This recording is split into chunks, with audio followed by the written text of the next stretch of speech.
Мигмар лусан дамб ламтай хамт амьдрах вэ. Өмнөх үг. Чамайг ном бүтээн чинийхэн санах билээ. Чи ухаантай шүү. Маш сайн байна Пип хэмээн лам урам өгөөд өрөөнөөс гарахын өмнө таатай наргүй мишээж надад хамгийн аятай байдлаар хүзүүг минь нэрсэг илж зөөлөн ажид явлаа. Би суугаад бодож гарав. Би нэрээ яагаад ном бүтээж болохгүй гэж хэмээн өөрөөсөө асуув. Мэдээж би бол муур.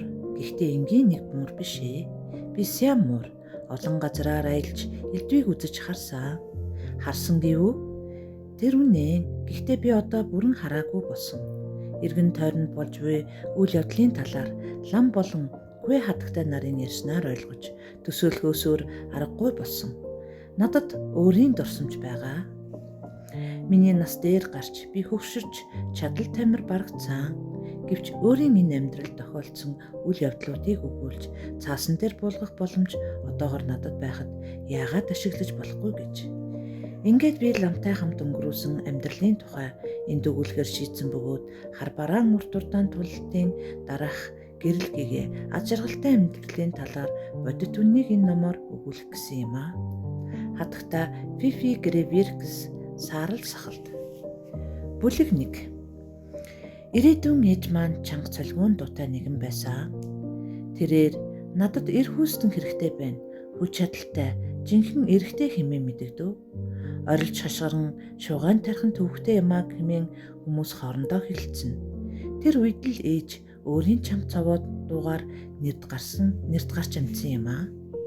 Түүний уггүй шаардсны дагуу Парис даяар хамгийн шилдэг үйлдвэрийн Сиамурын эрэлт гарсан юм. Ирээдүйн ээжийн шаардлага хатуу бас шаргуу байлаа. Хүмүүс хэдий унзуудаж байсан ч тэд эрдлийн ажлыг илүү өргөн хүрээтэй үргэлжлүүлж байв. Эцэст нь шаардлагад бүрэн нийцгүүц эр муур олдож түүнийг ирээдүйн ээжтэй албан ёсоор танилцуулваа. Энэ уулзалтаас хойш хэцэг хугацаа өнгөрсний дараа бид хорвоод мэндэлснээс амьдрах хөв зөвхөн надад олдож эр эм хоёр дүү маань осолдож энтсэн юм. Би ээж морын хамт прессийн захад томоохон эжимсэл газартай Франц гэр бүлд амьдарч байваа. Гэрийн эзэн дээд зинданых нэр нь дипломат. 7 хоногийн ихэнх өдрүүдэд гэртээ байхгүй хот руу явчихдаг. Ихэнх тохиолдолд оройд эргэж ирдэггүй. Хотод өөрийн нууц амрыг түлддэг байлаа. Бидэнтэй хамт амьдардаг эмэгтэйг хатагтай дипломат гэх ба хүйтэн хөндөй хоосон үргэлжил сэтгэл дундуур явдаг нэгэн байсан юм. Тэр эмэгтэйн хувьд муур бид ухаанд амьд бодгаал биш зүгээр л оройн зогийн үед зочдод харуулдаг үзмэр төдий ханддаг байлаа. Миний ээж маш гоё биетэй, хошуун тасхаар хаанч хинт ч байхгүй хар сүлээ байнга өргөж явна. Тэр зөндөө олон шагнал авч байв. Нэгэнтээ намайг хөхнөөс гарч амжаагүй байх үед тэр урдаас илүү чанга дуурах болсон юм. Хатагтай дипломат уурлаж ундууцсан цэцэрлэгч ирийг дуудлаа. Фиер нуруугаар намхан эрүүл биш ядрангуй царайтай Франц хэрэгтэй цэцэрлэгдэх суулгацыг ажиглаж арчилж тордох гол ажилтай. Муур бидэнд ерөөсөө дургүй. Тэр миний сайхан ээжийг шүүрч аваад төмсний шуудаад чихэн авч явсан билээ. Тэр шөнө айж ганцаардсан би сэмэрхэн уйлж хатагтай дипломатын нүднээс талд цэцэрлэгчийн багаж хадгалдаг бяцхан хүйтэн өрөөнд шөнийг өнгөрөөсөн юм аа. Унтахыг хэдий оролцсон ч чадаагүй. Ээжийг өгүүлнэс шаналж энэ урт шөнө 2 нүд хамхилгүй өглөөтэй золгосон юм. Бетонын шалан дээр Парисын хуучин сонин давхарлан дэвсэж зассан хатуу хүйтэн оромжид бүхэл шүнжин холгож хонсоо. Өсөж даарснаас жижигэн биемэн тамирдаж цаашид хэрхэн амьдрахыг мэдэхгүй мухардалд орж гүйцээд байваа. Алдсны шүсгэрсэн энэ өрөөний цонхоор анхны гэрэл тусгад бүдэг надад ямар нэгэн зүн савин орж хэн нэгний хүнд алхаа энэ хүү бяцхан байрыг чиглэн ирхэн сонсогдох шиг болсон юм. Нэг хүн хаалганд тулж ирээ зогтох шиг боллоо. Дараа нь түлхэн онгойлгов. Айлбертан хатагтай байрны эзэн сэтгэл уужрах шиг. Хүн дээр амьсгаатах тэр том биеэрээ доош тонгоон аяхтаа сүү шалан дээр тавьж надад дуухыг илдгээр зөвлөв. Байх сухаа олж гад ядсан би өдөржин гуниглан ижигээн бодож дороо холгон зөвхөн дуу чанга илсэн гэх шалтгаанаар амиа алдсан ээжээ харамсаж гуниглан өнжлөө. Ээж минь үнэхээр хосгүй сайхан холоотой нэгэн байсан юм. Олон хоног би нарны элчийг мэдрээгүй. Дасал босон ээжийн бөвийн дуугч бас сонсоогүй. Үлсэж цанхын зовлон туулж хадагтай Альбертын намайг халамжлах хэсгээс бүх зүйл хамаарад байлаа. Тэр хадагтай байгаагүй бол би гарцаагүй үхэж өгөх байсан. Учир нь би дэндүү балчир бусдын дэмжлэггүй амьд үлдэх чадваргүй байсан юм.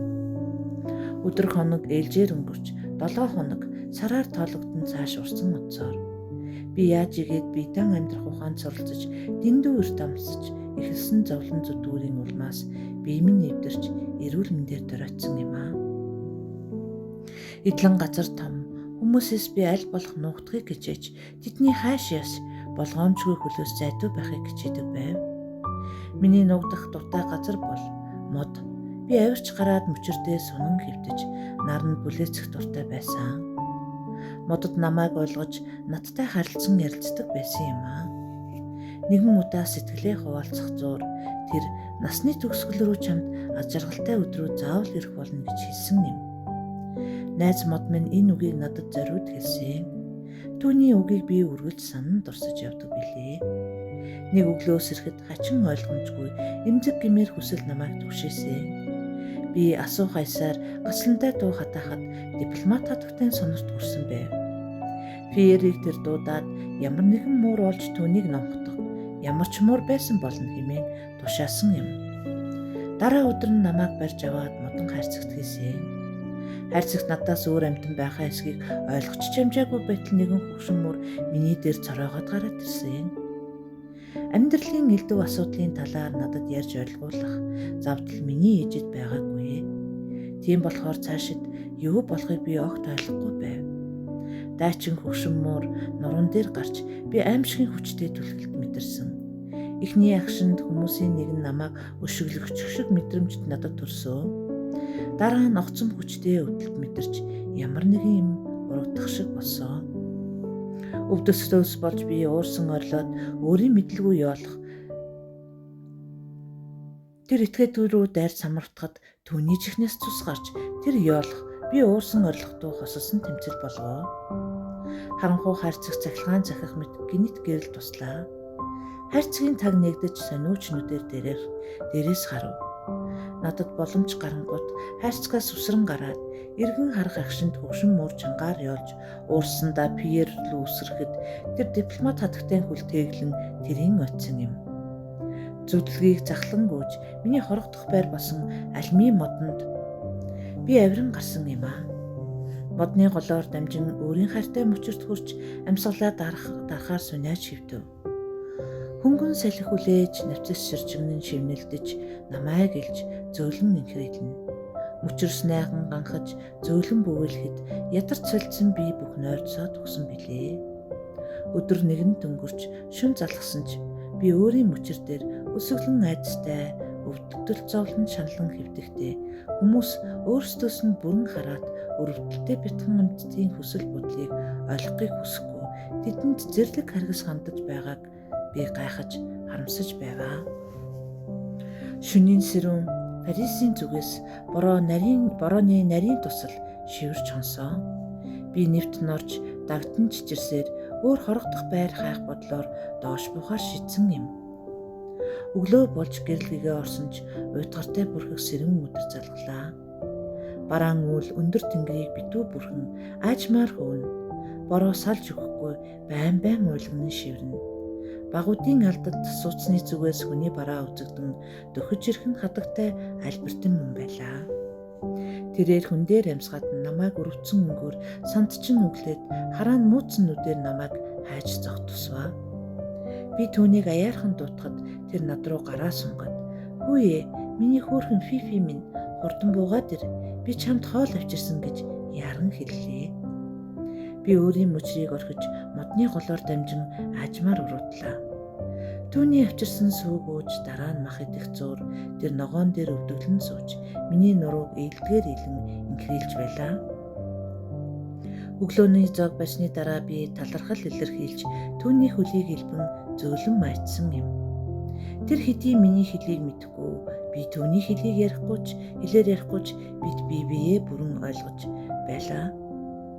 Тэр өргөн мөрөн дээрээ намайг суулгаад гэртээ авчирч өөрийн өрөөнд оруулсан юм. Эргэн тойныг би гайхшин нүдээр харж сонирхсон.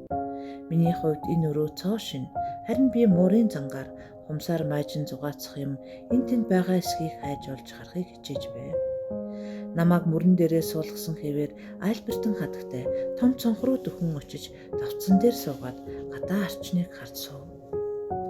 Тэр хүн дээр санаа алдаад энэ сайхан үзэсгэлэнт байгалийн дунд ийм их харгислал хүчирхийлэл оршдог нь харамсмаар гэд уртаар санаа алдлаа. Тэр намайг өвдөг дээрээ суулган нүдрүү маань нэгцлэн хараад миний бяцхан хөөрхөн Фифи минь дипломат хатагтай хүйтэн хүндий ширүүн зантай хүн, жирийн л нэр төр говьдлогч, харин сайн тим нэг хайж олоход ч хэцүү. Түүний хувьд чи зүгээр л бусдад үзүүлэх тоглоом төдий. Харин миний хувьд бол чи Бурхны бүтээл, хамгийн сайхан сэтгэлтэй амьтдын нэг. Миний үгийг даанч чи ойлгохгүй нь харамсалтай бяцхан зулцгам минь гэлээ. Би хуржигнэн дугарч түүний санааг ойлгож буйгаа илтгэн гарыг нь долоосон юм аа. Тэр миний нурууг нөхсгөөр илээд чамд хайр инрэл халамж анхаарал хичнээн дутагдж байгааг ойлгож байна. Бяцхан Фифи минь чи сайн ээж болно гэв. Дараа нь би түүний өвдөг дээр тухтай нарахгүй цагираглан хэвтээд цонхоор гадагш ширтлээ. Байгалийн үзэсгэлэн цогц бүрдсэн нэн таатай сонин орчинд нүдэн тусч би өөрийн мэдлэгөө босч илүү таашаал авах хүсэлт хөдлөгдөн цонхны шилдэнд хушуугаа нагаад шимтэн ширтэж зогсвоо. Альбертын хатагтай тааламжтай энийгээд миний сүлнээс аяархан чангаасан ч би зөвхөн байгалийн сайхан дуусан анхаарсан хэвээр байлаа. Тэр эргээд санаа алдан өвдөг дээрээ суулаа. Бид хамтдаа хацраа нийлүүлэн орчныг харж удаан суусан. Доор хараажаар хизээл зүтгэл уруухан гаргаж хийсэн урт нарийн зам, игнэн жагсах өндөр гуайлаг хүлээнгрууд, арчид тодсон зүлэг ногоо, цэвэр цэмцгэр ногоон хөв шиг харагданаа. Орцноос зүүн зүг тийш дууран асрах хоёр талаараа битүү модтой жим, их замыг чиглэн олдно. Их хотын автомашины хөдөлгөөний гол судас болсон энэ төв замаар шүлжилдэх машин тэрэгний бүглүү чимээ тэртээ алсаас тасралтгүй нүргэлнэ. Миний эртний нөхөр Яблония алюминий мод нэгэн хиймэл жижиг нурын иргэд очноо. Уйдгар төрмөөр тэнгэрийн саарланг усан тусган дээр үеийн хар тугалхны өнгөтэй торгомсог бүтээлэг нөмөрсөн мэт харагданаа. Нуурыг хөвөөлн сэрэг ургасан нэгшингийн ботнууд дипломат хатагтай нөхөр Делюкийн найз өвгөн Кюрегийн толгой дээрх үсийг санагдуулнаа. Цөөрмийн зүг санаашран харж түүнд живж амиа алдсан хайртай жигээ саналаа. Ээж шиг минь энд үргэцсэн нь өшөө хичнээн бол хэмээн би бодов. Альбертын хатагтай гинт над руу хараад миний бяцхан Фифи минь яагаад уйлаад байгаа юм бэ? Чамааг үнэхээр уйлж байна гэж би харж байна. Нүднээс чинь нулимс урсаад байна шүү дээ. Энэ бол хатуу харгасхор боо. Бяцхан Фифи минь тэр бидэнд бүгдд нь хатуу гэлээ. Гэнэт алсад хар бараан дурснууд үзэгдэх нь миний тамгаар машин ирж яваа болтой. Тэд манай баринд ирэх зуур зам руу иргэн хурдаа нэмж дахин ирээд огцом зогсоход өтгөн тоос агаарт босов. Гэнэт огцом хонхны дуу чангаар зүрэтгад миний нуруунд дээрх ус босч сүүл маань дэш өргөгдөв. Хатагтай Альбертын миний мэдгээр телефонгийн хар зүйлийг авч чихэндээ барихад дипломат хатагтай чанга ширүүн дуугаар Альбертон та яагаад үүргээ биелүүлэхгүй байгаа юм бэ? Яасан гэж би танд мөнгө төлж байгаа болж байна. Сайхан тэтгэл гаргаж танд ажил олгосны шанд гэж юу? Одоохон буугаад ир. Зочид ирчгээд байна. Та хийх юмгүй гэр суух ёсгүй шүү. Альбертон гэх сонсогдов. Мөнөх дүү тасархад хатагтай Альбертон сэтгэл тавгүй санаа алдав. Гайтай эндээ намайг ийм юмд хүргэсэн юм. Би одоо өдөрт 16 цаг ажиллаад хэдхэн зоос авч байна. Бяцхан Фифи минь эндээ үлд гэрээс зохиж болохгүй шүү. Хайрцагтай ил синд байна. Дахин санаа алдаад намайг нэг илснээ тэр гарч одов. Түүний хүнд биеийн дор шатны хяхнах дуу сонсогдож байснаа чимээ тасрав. Миний цонхны доорх чулуун хүчмэл талбай ус амтнаар дүрээд ирэв. Дипломат хатагтай хүн бүрийн өмнө тонголзон толгой тохиж элдгээр загнахыг хараад би эдгээр хүмүүс онцгой чухал жижиг болохыг шууд ойлгосон. Шидэт саваагаар дохих мэт хормын зуур гоёмсог цагаан материалаар бүтээсэн жижиг ширээнүүд бий болж зарснаар идэх уух зүйлийг ихээр нь араас нь навчин ширээн төрнө. Би цонхноос холдож цагиргалан хэвдэж хэсэг амархаар шийдсэн боловч гинэт сэтгэл зовоож санаа төрж сүүл маань өрийн ирэхгүй дэш бослоо. Сэргийлж боломжлох хамгийн энгийн дүрмийг би марцсан байлаа.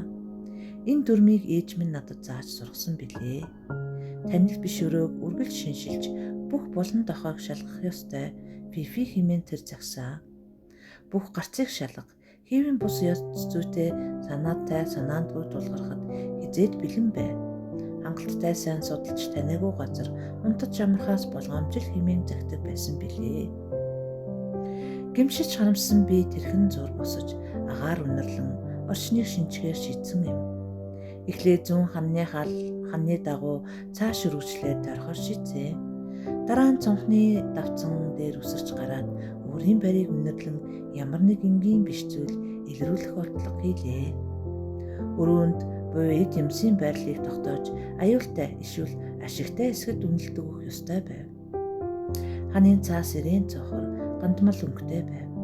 Часуулаан дэвсгэр дээрх том шар цэцгэс өндөр цэвэрхэн сандлууд судлын улаан өнгийн хилэн бүрээс нь нэлэгдэж эмтэрсэн харагданаа. Сандал ширээний доод хэсэг цэвэрхэн харин аалзны тор байгаагүй. Мууруу далива эмсийг дээрээс нь биш доороос харах зуршилтэй. Тийм болохоор бидний харах өнцгөөс ямар байдгийг хүмүүс мэддэггүй. Хануудын нэгэнд өндөр шүүгээ байрлана. Би өрөөний голд очиод түүний дээр хэрхэн гарч болохыг шинжсэн. Хормын зур миний тооцоосноор би сандлаа ширээнд авирч гадаргуун ямар гусамсгай гэж санан дараа нь шүүгээний дээр гарах боломжийг олж харсан. Хэсэг зур би нүрээ угааж жихээ цэвэрлэж суух зураа байдлыг тунхаасаар л байв. Санаандгүй байдлаар би эргэн хараад гинэт зочин сандарч айцыг бүх үеэр мэдэрсэн. Над руу ширтэн харах Сиамурыг хараад би мэл гайхан балмагдсан. Түүний нүрээ угааж байхад нь би саад болж төгсөсөн байж тараа. Сонин юм да. Энд муур бенчины огт бодоогүй. Хадагтай альберт нь надаас нугаад хэлээгүй хэрэггүй. Би түүнд зөвхөн баяр хүргэх болно. Би түүний урдаас явхад тэр мөн намайг ухтгаар шийдсэн бололтой. Би зогсоход цонх мэт шилэн хаалт биднийг зааглаж буйг болов. Гайхалтай юм аа. Ийм юм байж болохгүй хэмээн бодов. Болгоомжлон ямар нэг хуурмаг зүйл байж болохыг зөгнөөд цонх миний ард байгааг ухаарваа. Харин тэнд хинч байсангүй. Миний хөдөлгөөн болгоныг давтахыг би түүнд албадж байсан гайхалтай байв. Эцэст нь арай гэж ойлгосон. Энэ нь тол байж чарсан. Энэ талаар ээж нэг удаа зөвлөгөө өгөх зураа сануулж байсныг нэхэн санаваа. Мэдээж би толийг анх харж байгаа нь инээ. Учир нь би мөн анх удаа айлын босго алхаж орж исэн энэ тохиолдол билээ. Хатагтай дипломат маш их шижигч хүн. Муурыг гэртээ оруулахгүй, харин зочдод үзүүлэх гэж оруулахгүй би. Тийм дормжлыг би одоо хүртэл мартаж чадахгүй. Ингээд өрөөг цааш шинжих хэрэгтэй хэмээн өөртөө би хэлв. Тол яах вэ, хүлээж л байв. Цааш явах замдаа би булан бүдээ зэс бөмбөлгтэй том гэгчийн төмөрхийцэл олж харсан. Бөмбөлгүүд хоорондоо зайг давгаар бүрхсэн байлаа. Би хормын зур шүгнээс ширээн дүсрэн буухтаа ширээний гялгар давцангаас халтарч нөгөө металл хийцийн даван бүрхүүл дээр буухан тэрээ. Гол хэсэгт нь бууж таарсан. Гэтэл аимшигын явдлууч би агаарт эргэн шидэгдэв. Эргэн газартны дараа би яах учраа мэдгүй сандран ийш дэш дэмийг үгээд л байсан. Хэсэг зур миний би хевсний голд суусан. Улаан хөх өнгө хосож мөшгөрсөн хийн олон жилийн илээсэн цэвэр цэмцгэр хэвээрээ. Энэ нь хумсаа шигтгэн дасгал хийхэд минь тохиромжтой санагдах би хөлөөрөө хэд хэдэн удаа хөнгөн мажиж үзсэн. Муурын энэ үйлдэл илүү сэргийг бодож сэтгэх тустай байдаг билээ. Мэдээж энэ том байгууламж бол хүний ор байсан шүү. Миний ор амбарын бетонын шалан дээр дэвсэн хуучин сонингод байсан. Альбертын хатагтай төмөр орны бүржийн давтсан хуучин давуу материалаар дэвсгэр хийж бүтээсэн байваа. Энэ нууцлаг онцгойг таасандаа сэтгэл хансан би бүржигнэн дуграад оронд дөхөн очиж түүний доотлоос нь сонирхон харахаар шийдэв. Аврагтай бүржийн дээр хуучин хувцас болон навцаар дүүргэсэн шуудаа харагданаа. Альбертын хатагтай хүнд би бүржиний зарим хэсгийг сунгаж онхор үсгсэн харагданаа. Шинжлэн судлах ажилдаа автаж гарсан би тэртээ ханны дэргэд үлгөөтэй байгаа судалтай тавх татан болов. Хардаж болгоомжлох миний сэтгэл дээр айдас нэмж түүний дотроо шууны үд цуухан тэр агуу мөр хэмээн дуу алдав. Тэр энд өгсөн шуудыг хадгалдаг байх нь түүний том байх нь аргагүй юм бэ. Тэр шөнийн цагаар шуудаар холдог болж таараа. Би нэг хэсэг эргэн тойрныг үнэлэн судлаад орны талаар бүрэн мэдээлэл авсан мэт санагдав. Ойр тойрныг харж хаашаа зөвлөхийг шийдэн ядах зуур онгорхой хаалга нүдэнд туслаа. Хагас зүүжин хараагаад хаалганд хурж сэрэмжлэн мөлгөөд гаднах байгадлыг харлаа. Надад анх харагдсан зүйл нэг хачирхалтай. Би эхлээд юу харснаа ойлгож чадахгүй байв. Хар цагаан зурган нэмжээрт туяаран гэлцэх сонин зүйлс шалны дээр харагданаа. Нэг ханны дэргэд адууны хоол асар том сав. Нөгөө ханны эсрэг талд модон суурин дээр үлэмж том шаацсан төмпөн байсан. Ийм зүйлийг би өмнө төсөөлж чадаж байсан ба тэр төмпөн цагаан модон тагтай байсан юм. Миний нүд орой дээрээ гарч дээрх зүйлийг ойлгож таних тулд дороо суугаад баруун чихээ дэмийл маачсан. Ийм амар гаягнаас хэн ундаалдаг байна вэ хэмээн би бодсоо. Яг тэрхэн агшид чахран дуграх шатаар өгсөх хатагтай Альбертны алхаа сонсогдлоо. Хачин сонин өрөөнөөс би сая харцаа салахад бодол маань хормын төдий сарниж хатагтайг утгаар хаалга руу зүглэв. Миний баяртай хатцыг мэдэрсэн тэр ад жаргалаар гэрэлтэж миний жаахан Фипи минь ширээн дээр байсан хоолноос шилээд чамд нууцаар аваад ирсэн. Цэцгээ мөмөлхийний гуйнаас сонгоод аваад ирсэн. Энэ бүхнийг чи идээрээ. Энэ гахаанууд гизээ дүртэлж хичгээсэн. Тэфүү бол бодхоос дотор мохоор ойргох юм. Ингэж хэлээ тэр хоолыг надад тавьж өгөв. Миний яг өмнө жинхэнэ хоол. Гэвч хоолыг идэж эхлэхээс өмнө би түрүүн түүнд хичнээн хайртай болохоо илэрхийлж талархлын үг хэлэх ёстой. Тэр намайг өргөн жижиндээ тэрхэд би талархлын үгээ давцаар л байв. Энэ шөнө би орон дээр Альбертын хатагтай хөлд унтсан. Том гихчийн хүнжил дээр тухлаад ээжийн минь авч явснаас хойш анхудаа тухтаа сайхан амарсан. Миний танин мэдгүй улам улмаар нэмэгдэж адуу холлох савыг юм мэдхгүй харгаагаар том шаацсан төмпөн гэж андуурснаа ойлгосон. Юу ч мэдгүй харанхуй байснаа бодоод ичсэндээ хамраас сүлний үзүр хүртэл улааж байсан үе байгаа. Өглөө хатагтай Альбертын хувцас өмсөөд шатаар уруудаж одов. Тэндээс хөл өмөөний чимээ гарч чанга ярхан сонсогдов. Цонхоор харахад Рено гэх том машинаа угааж гэлцтэл арчих Гастон эхлээд нүдэнд туслаа. Дараа нь тэр хувцас сольж өмсгөр явж одов. Тэр машинаа гол хардлага руу төхүүлэхэд завснаар олон тооны чемодан бодолтой зүйлсийг ачаалав. Би доос сууж газарт наалдлаа. Месье Делюк хатагтай дипломат хатагтай амнаар машин суухад Гастоны жолоодсон машин байрнаас алсад хөдлөх замаар дахин одвоо. Миний ард сонсогдох чимээ улам тодорхой. Энэ удаа зочдоос салж санаа амарсан хүмүүс өөр баяр болцоож байв. Шатхихнан дуурж Альбертын хатагтай амьсгатан орж ирэхэд сэтгэл минь хөнгөрч хундаг дарс тогтоосон түүний царай аз жаргалаар гэрэлтэж байв. Бяцхан Фипи минь тэд яваад өглөө хэмээн чангаар хэлээд намайг дүлэрч гэж бодсон мэт тэд явчихсан. Одоо бүтэн 7 хоног тэдний дарамтаас ангид байна. Одоо бид чөлөөтэй хөгжүүлдэж болно гэлээ. Намайг илгэндээ чанга тэрээд шатаар уруудан доор эд найрлаж буй хүмүүс рүү авч очлоо. Бүх үйлчлэгчид нүүрэндээ баясгалтай байгааг харж хатагтай Альбертын тэврүүлсэн би бахархын зэрэгцээ түүнийг гарч илж ядаж байх гэж бодлоо сүйдэн миний жин 4 фунт буюу яг 1.8 кг орчим санаа минь зовж байлаа. 7 хоногийн турш хүмүүс дуутай хөвгөлтэй байсны эцэст эдлэн гарчиж тордох ажилд орцгоосон юм аа. Хатагтай дипломат нөхрийн хамт ирэх цаг болоход нь хинж дуртай байгаагүй. Ноён дипломатын төлөө санаа тавьдаг хүн байгаагүй.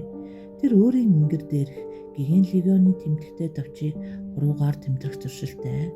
Гадаа талбайд ганцаар таваар зугаалах дуртай. Ямар ч тохиолдолд тэр зарц нарын талаар биш, мурын тухайч биш, зөвхөн өөрийн албаны тухай, улс орны талаар бодно. Үргэлж бусдад хүндрэл учруулж төвөг удаж явдаг хүн бол хатагтай дипломат. Тэр эргэлзээгүй жинхэнэ шулмас. Тэд 1-2 7 хоногийн хугацаагаар гадагш явах сураг сонсоод цаазын хайчинд орох хугацаа төр хойшлох мэт төсөөлөл төрвөө. Тэд хэрэгтэй хүмүүстэй уулзах ажлаар хагасанд явах хүн бүрийн сонорт хүрсэн байлаа. Цаг хугацаа өнгөрсөөр өглөөд би цэцэрлэгчид тусалж 1-2 ургамлыг ухас сэндийлж өгдөг. Ийм болохоор тэдгээрийн аль нь хэвийн аль нь тааруу ургаж байгааг надад хэлхэн байлаа. Өдийн цайны дараа би хөгшин алюминий модны мөчөр дээр хэвтээд илүү таатай дулаан цаг агаарыг хүсэмжилж бас шар орхимч нөмөрсөн санвартан ламнар чимээгүй зөрөлдөн зөвхөн өөрийн шашны үлийг эрхлэх эртний сүмийн талаар ургуулan боддог байлаа. Галзуутай өндөр хурдаар дээгүүр нисэн өнгөрөх Францын агаарын цэргийн хүчний онгоцны нүргэлэх чимээгээр би зочин сэрлээ. Миний жин улам улмаар нэмэгдэж хэвлийдэх золцох хөдөлж эхлэх нь мэдрэгдсэн юм. Хөдөлж явхад хүндрэлтэй болж явах замаа үргэлж шилж сонгодог болвоо. Дахиад хэд хоног өнгөрөхөд би байрны гаднах цэцэрлэг замаар алхах зуур үнэнээс сүг тусгай төхөөрөмжөд оруулж нэг цоргоор шингэн сүү нөгөө цоргоор цэцгээ ялган авч байгааг ажиглаж харсан. Хүмүүсийн явах замаас зайдуухан намхан давцан дээр дуглан сууж энэ бүхнийг ажигладаг болсон. Сайлчин бүсгүй надтай яриа өтгөд би түүнд хариулдаг байв. Нэг удаа тал тунд хүртэл сүү дүүргсэн тос зохигчоос 6 фут орчим зайд байх хошуун дээр сууж байлаа. Сайлчин бүсгүй өөрийн сүлжийн сүүд залуугийн тухай надад ярихад би мяу дуурч бүх юм сайн болно гэдэгт итгүүлэхийг оролдов. Гинэгт чих сэтлэм хахир дуу хатган уурлаж омгцсон муур сүлээ зөвхөн дарихын адил санагдваа. Дипломат хатагтай үйлчлэгч бүсгүйд хандан ууртай чанга дуугаар "Ийш нь муур оруулахгүй байхыг би чамд тушаасан биз дээ. Чи биднийг хордуулмаар байна уу?"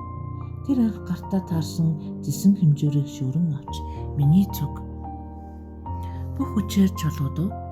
Тэр миний хажуу хавиргыг аимшигын хүчээр онож энэ зохилдоос би шидэгдэн яг масал зохиогч төхөөрөмж рүү унсан.